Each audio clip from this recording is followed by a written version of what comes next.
How to find your memories on Facebook. Hello guys, this is Atticus and welcome back to another tutorial video. In today's video, I'll teach you guys how you can find memories on your Facebook. So without any further ado, let's dive right into it. First step is open up your Facebook. Make sure you're logged in into your account.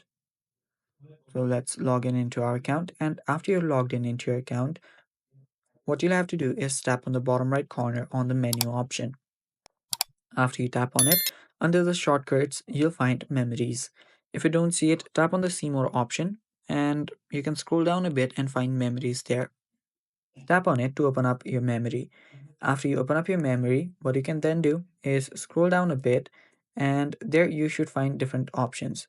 What you can do is tap on the highlight one, and after you tap on the highlight, you can then see all of your memories. Now you can see the oldest one, you can see the photos of you can see the photos with friends and stuff. You can choose which friend you want to see your photos with and then tap on next.